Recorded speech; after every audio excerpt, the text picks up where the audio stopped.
Quero saudar todos com a paz do Senhor, Shabbat Shalom. Hoje o sábado do Senhor lindo, maravilhoso. E quero falar um pouco do amor de Deus para conosco e falar do nosso amor para com Deus também. Vamos falar as duas coisas aqui. Louvado seja Deus, né? O homem, a verdade é que nós amamos a Deus por interesse, né, gente?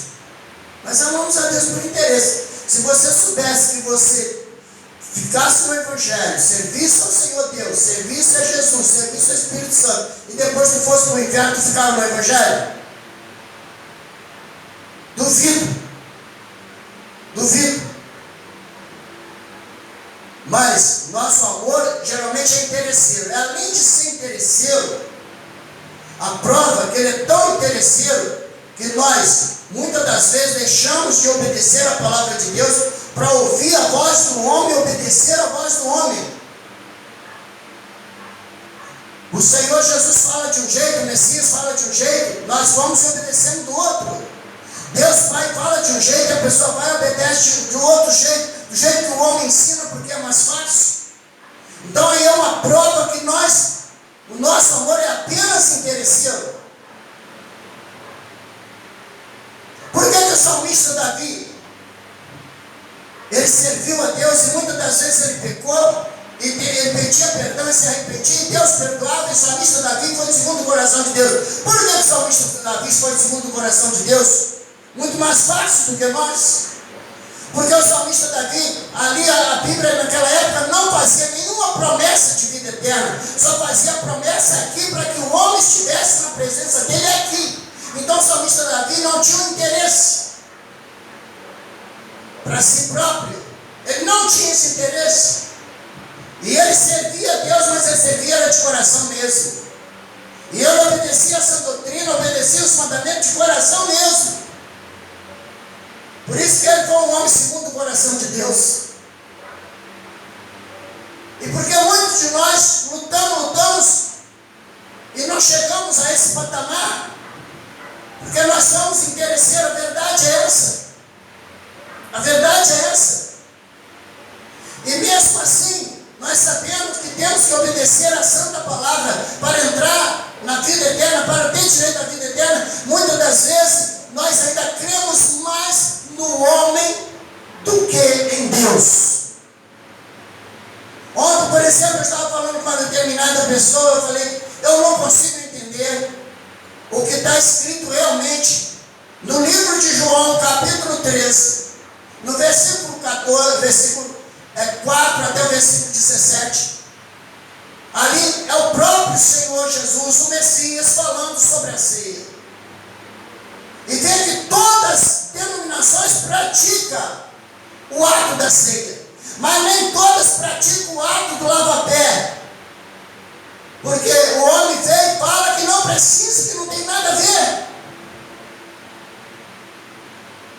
Não tem nada a ver. Ah, mas isso não te impede de entrar no céu. Então não te impede de entrar no céu, não faça.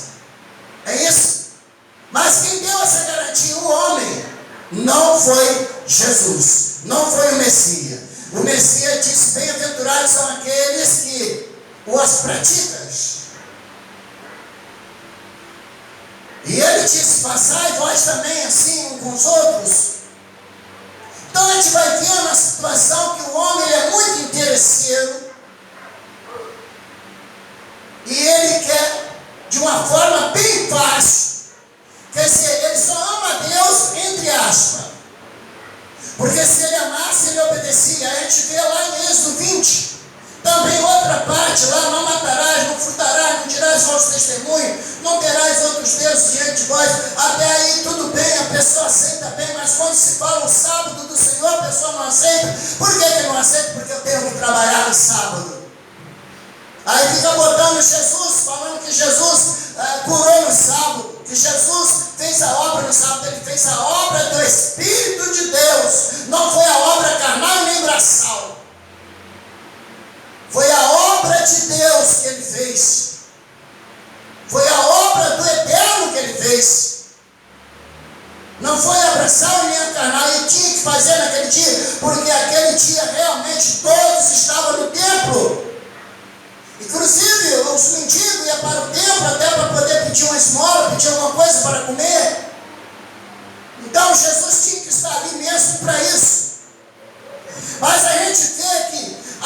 Até a natureza respeita a vontade de Deus. Sabemos que a lua foi feita para governar a terra, está lá em Êxodo. Eu não me recordo o capítulo, mas se eu não me engano é no capítulo 3, por ali, o capítulo 4, que Deus fez o sol, fez a lua, e a lua para governar a terra, e o sol para brilhar, para aquecer.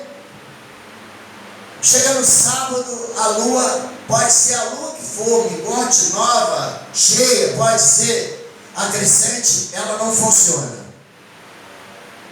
Ela não funciona. Teve uma determinada pessoa que provou isso. Ela não funciona. Porque se vocês, não sei se vocês sabem, que a lua ela governa a terra no plantio, ela governa a terra em todas as coisas, no nascer da criança, no chocar de uma galinha, quando vai tirar o seu pintainho, ele tem que ser realmente, quando ele vai explodir, ele tem que ser na lua crescente ou na lua cheia, que ele sai bem. Se for na lua minguante, morre quase todos tendo ovo. Sei que muita gente não tem essa experiência, não acredita nisso. Por exemplo, a mulher só dá a luz quando ela fecunda. Se ela fecundar, por exemplo, na lua crescente, a criança, o bebê, ele só nasce com 9 luas. Quando ele completar 9 luas, ele nasce. Se ele não completar, ele não nasce. Ah, pastor, mas isso é Bíblia, é a palavra de Deus, que está escrito lá no livro de Gênesis. Pode ver lá no livro de Gênesis. Lê o capítulo 1, 2 e 3 até o 4, que você vai achar que Deus fez a lua para governar a terra. Eu não sei o capítulo, versículo certinho para você nesse momento, porque veio em minha mente para falar com você a respeito disso aí. Mas e o homem, que muitas das vezes não acredita? O problema é que tem muitos e muitas denominações que estão endurecendo o coração do homem para servir a Deus. Aquilo que Deus disse sim, o homem disse não. Aquilo que Deus disse não, o homem disse sim. E assim vai endurecendo. Então veja que todos que aceitam a Cristo, o Filho de Deus tem promessas. Isso eu já li no sábado passado. Não é essa parte que eu quero falar. Eu quero falar desse aqui, ó. Crer em Deus. Crer em Deus. Crer no Senhor Deus. Camarada, crê em Deus ou crê no Senhor Deus? Porque crer em Deus não quer dizer que alguém vai querer obedecer a palavra de Deus, não. Mas quando você crê no Senhor como soberano da sua vida, você obedece. Quando você crê no Senhor Jesus, o Messias, como Salvador da sua vida, você obedece. Então, na realidade, o obedecer da palavra de Deus está quando nós cremos no Senhor como soberano da nossa vida.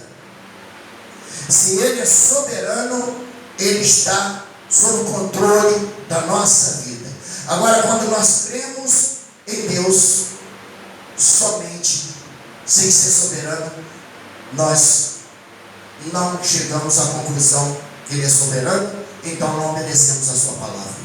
Mas quando nós chegamos à conclusão que Ele é soberano, que Ele é o eterno, que Ele é o maravilhoso, que Ele é o conselheiro, é o Deus forte, é o Pai da eternidade, é o príncipe da paz, é o nosso Deus, é o Criador dos céus e da terra, então nós vamos obedecer a sua palavra. Porque Ele está no controle de tudo. Então veja aí, olha, que diz a palavra de Deus, né? Porque Ele chama Senhor, Senhor, e não faz o que eu vos mando. É como se o Senhor estivesse reclamando com a gente: por que vocês me chamam Senhor, Senhor, e não faz o que eu vos mando, mas faz o que os homens mandam? Então a realidade é essa. Então a verdade é essa. Por que chama Senhor, Senhor, e não faz o que eu vos mando? Onde está escrito isso? Lucas 6, versículo 46 a 49. Vamos ler lá. Lucas 6. Lucas capítulo 6, versículo de número 46 a 49. Louvado seja Deus.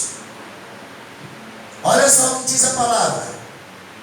Porque me chama Senhor, Senhor, e não faz o que eu vos mando, que eu vos digo. Qualquer que venha a mim, e ouve as minhas palavras e as pratica, vos mostrarei a quem é semelhante. Olha, que venha a mim e ouve as minhas palavras e as pratica. O que é praticar? Fazer. O que é fazer? É praticar. Como eu posso fazer uma comida se eu não praticar fazendo ela? Como eu posso trabalhar se eu não praticar o trabalho?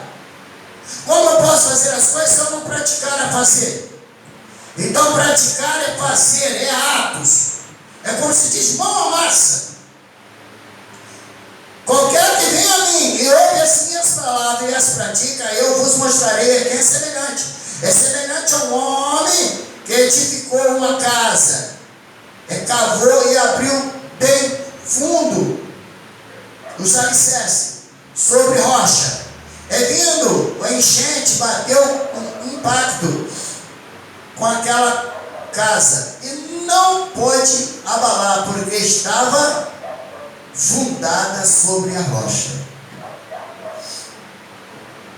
Uma casa feita a rocha pode vir chuva, vento, pode vir tudo que não vai arrancar. Que não vai arrancar. Mas ele fala assim, mas os que ouvem e não as pratica, é semelhante a um homem que edificou uma casa sobre a terra, sem alicerce, no qual bateu com impacto a corrente de água e logo caiu. E foi grande a ruína da sua casa. Então, a realidade que o Senhor promete aqui, salvação, vida eterna, vida com Ele, só para quem pratica. Só para quem pratica a palavra de Deus. Uma pergunta que eu faço para vocês que estão ouvindo esse vídeo: você tem praticado a palavra de Deus? Ou só tem sido aquele que escuta, ouve, mas não pratica? Que aqui nessa igreja eu ensino a praticar. Eu ensino a praticar. Porque é necessário que pratica para que realmente esta casa espiritual, esta casa que é para a vida eterna, esteja firme. Não venha cair com as coisas deste mundo, com as coisas desta vida, mas que ela esteja firme até o dia da volta do Senhor. Para que quando o Senhor voltar, encontre ela firme e Ele possa habitar nesta casa ou levar esta casa para consigo. Será arrebatado que é nossas vidas. Veja bem, o verdadeiro amigo acredita nas palavras do seu amigo e não duvida. O verdadeiro amigo acredita na palavra dos seus amigos e não duvida, do seu amigo e não duvida. João 15, versículo 14. Tem gente que fala que é amigo de Jesus, mas não está acreditando no que ele ensinou. Prefere acreditar no homem, então ele é amigo do homem. Ele não é amigo do Messias, do Filho de Deus. Para ele ser amigo do Filho de Deus, ele teria que estar encaixado aqui, olha só. Vós sereis meus amigos se fizerem o que eu vos mando. Ué, não está escrito lá, por exemplo, em João? Não está escrito lá em João 13, versículo 14, versículo 4 até o versículo 17? Para que nós realmente façamos o que Jesus mandou? Também não está escrito lá no livro de 1 Coríntios 11, no versículo 5 e 6, e também o 10, para que a mulher na hora da oração se cobre com véu? Não está escrito lá? Se nós somos amigos de Deus, se nós somos amigos de Jesus, se nós somos amigos do Espírito Santo, nós vamos acreditar no que Ele está ensinando. Se somos amigos, vós sois meus amigos se fizerem o que eu vos mando.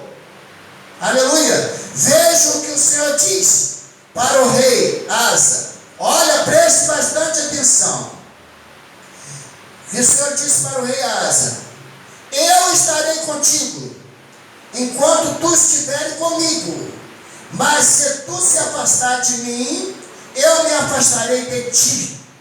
Isso está em 1 Crônica 15, versículo 1 e versículo 2. Louvado seja Deus. Então Deus está prometendo cada um de nós. Se nós obedecemos os seus santos mandamentos, conforme disse em Deuteronômio 28, versículo 1 até o versículo 15. Se vocês obedecerem a minha palavra, vocês serão abençoados. Vocês receberão as minhas bênçãos. Mas do versículo 16 até o versículo 30, 30 e pouco, só vai dar maldição para aqueles que não obedecem a palavra. Ali em Deuteronômio. Então veja bem o que ele disse. Veja o que o Senhor disse para o rei Asa. Isso eu já li, né? Louvado seja Deus. Veja que Jesus também prometeu está conosco até a consumação dos séculos. Mas se nós estivermos com Ele, fazendo a sua vontade. Agora nós vamos aqui, e nós vamos ver aqui, em Mateus, no capítulo 28. Abre a sua Bíblia em Mateus, capítulo 28, no versículo 18 em diante. Louvado seja Deus. Você vai ver a promessa do Filho de Deus para aqueles que querem seguir o Santo Evangelho, a verdadeira palavra.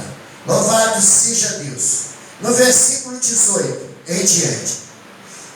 Veja bem, chegando-se Jesus falou-lhes, dizendo: é-me dado todo o poder nos céus e na terra. Então por aí já vimos que o Senhor Deus Pai deu todo o poder nos céus e na terra em matéria de salvação. Quem não for pelo Filho de Deus para ser salvo, não tem como. E chegando, Jesus falou, louvado seja Deus, me dá todo o poder no céu e na terra, ele disse: portanto, ide e ensinai todas as coisas, todas as nações, batizando em nome do Pai, do Filho e do Espírito Santo, e ensinando a guardar todas as coisas que eu vos tenho mandado. E eis que estou convosco todos os dias, até a consumação dos séculos. Ele promete para aqueles que forem fiel. Ele está todos os dias com ele, até a consumação do século. Se não for fiel, ele não promete. Portanto, ele diz: ser fiel até a morte, dar-te-ei a coroa da vida. Aquele que perseverar até o fim, esse será salvo. Se isso não acontecer, não adianta. Se ele começa a crer, vou falar como Elias falou para o povo de Israel: até quando vocês ficarais em dois pensamentos? Se Baal é Deus, siga. Aí eu digo: se os homens é Deus, siga. Mas se o Eterno é Deus, siga o Eterno. Siga o Eterno. Não pode ficar em dois pensamentos. Eu acredito no homem, eu acredito em Deus. Eu acredito no homem, eu acredito em Deus. Eu acredito no homem, eu acredito em Deus. Não pode ficar em dois pensamentos. Porque Deus não salva ninguém que tem dois pensamentos. Deus não salva ninguém que tem dois pensamentos. Porque Ele não divide a sua glória com ninguém. Ele não divide sua glória com ninguém. Isso é pertencente à glória de Deus, aos mandamentos, à sã doutrina, o querer de Deus. Portanto, Ele disse em 1 João, no capítulo 2, no versículo 3 e 4, aquele que disser que me conhece e não guarda os meus mandamentos, ele é mentiroso. Ele é mentiroso.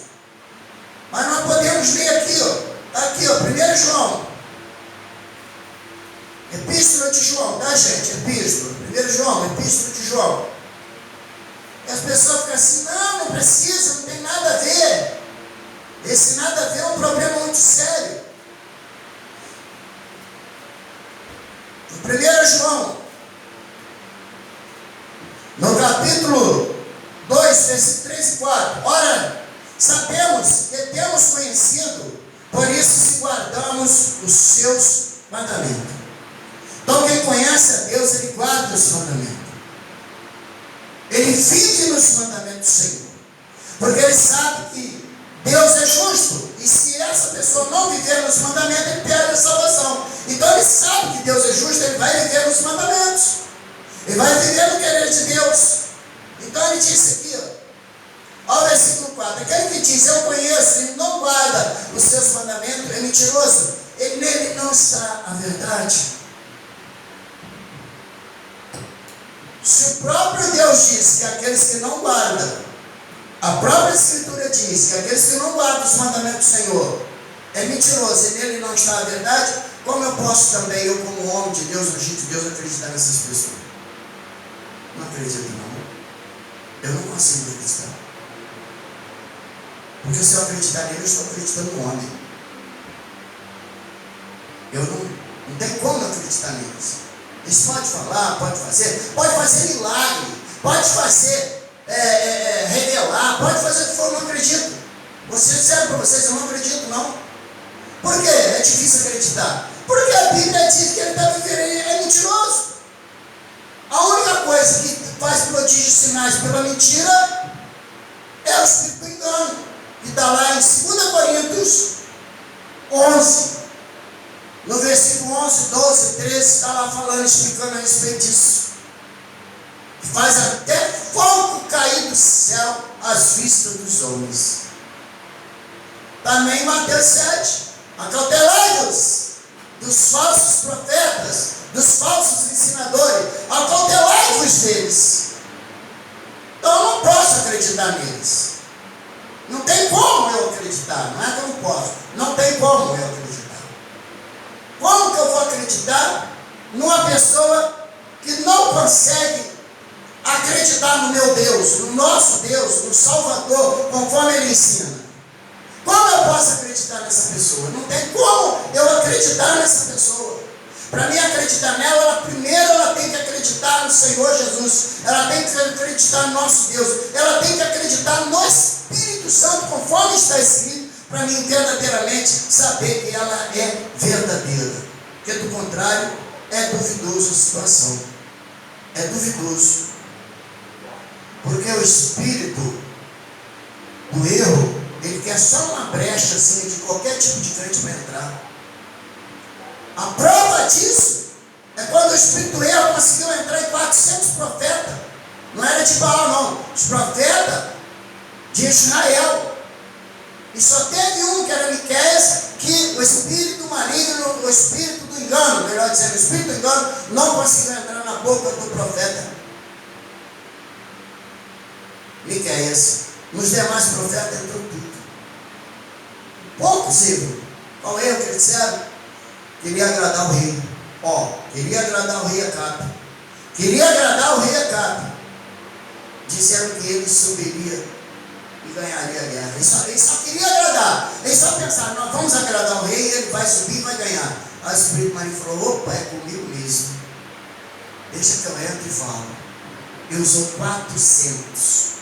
400! Só não usou Miqueias. O único profeta verdadeiro de Deus que não deu brecha. Era só uma brechinha que faltava para aquele espírito do engano entrar. E ele entrou. Então, na realidade, daí, isso está lá, se eu não me engano, em 1 Reis. Em 1 Reis, eu não me recordo bem o capítulo 25, 26, por ali. Louvado seja Deus. Então, veja bem, uma pequena brecha, o enganador entra. A prova disso, vou falar outro versículo, agora eu me lembro dele, que é 2 Tessalonicenses, capítulo 2, versículo 11 e 12. Aqueles que amarem a injustiça, o amor à injustiça, aí Deus entrega para que ele seja injusto mesmo, para que seja julgado naquele grande dia. Então a realidade é essa, né? Mas o espírito maligno pode entrar nas pessoas? Pode. Jeremias, no capítulo Deixa eu ver qual o capítulo de Jeremias aqui. Jeremias, no capítulo 18, no versículo de número 12. Ali que nós vamos ver que verdadeiramente o povo, ele estava com o coração maligno, porque eles não queriam, eles tinham projeto, o projeto deles não era um projeto segundo o coração de Deus, mas era um projeto segundo os vossos próprios corações. Então, veja bem o que diz a palavra, no capítulo 18 de Jeremias, no capítulo 18, no versículo de número 12. Mas eles dizem, não há esperança, porque andaremos consoante os nossos projetos, e cada um fará segundo a dureza do seu coração maligno. Seu coração maligno. Então, o crente ele tem que ter um projeto, ele tem que ver se esse projeto é da vontade de Deus, se é do querer de Deus, se esse sonho é do querer de Deus, se não é, porque senão é projeto maligno. É projeto maligno, tem que prestar atenção, para ver se Deus está na causa, se ele aprova. Aí Deus diz aqui, eu não posso fazer convosco, quebrar vocês tudinho, bonitinho, igual olheiro. Faça um barro quando está formando aquele vaso e o vaso não dá certo. Eu não posso fazer com vocês o mesmo, eu posso fazer. Mas será que Deus fez? Eu quero dizer para vocês que não fez não, deixou isso para aí. Não fez ali imediato, né? Depois fez, levando eles para a Babilônia, quebrou eles todinho. Depois que eles voltaram em Babilônia, eles se converteram. 70 anos em Babilônia. 70 anos, já morreram tudo, né? Só sobrou Jolim, né? Ficaram 70 anos em Babilônia. O Senhor quebrando eles. Não precisava. Se os projetos deles, eles perguntassem para Deus, Senhor, qual é a tua vontade na minha vida? Eles não tinham ido para a Babilônia. Senhor, esse projeto é do teu coração ou é do meu coração? Isso que o homem tem que fazer. Por exemplo, eu tenho esse projeto de pregar o evangelho por aí afora, quantas vezes eu perguntei a Deus, mas eu sei que é da vontade do Senhor, porque Ele me deu toda a capacidade, me capacitou de natureza tal, para fazer. A gente tem que fazer de acordo com a vontade de Deus. E anunciar esse verdadeiro evangelho, puro, santo, íntegro, sem faltar. Não é evangelizar pela metade, não. É evangelho só para poder a pessoa se sentir bem, não. O evangelho é para se sentir salvo, liberto, se sentir homens e mulheres de Deus, pessoas que têm compromisso com Deus. O evangelho é para isso. Amém? Que Deus nos abençoe. Louvado seja Deus, que você possa ouvir essa mensagem e guardar no seu coração. Que Deus abençoe.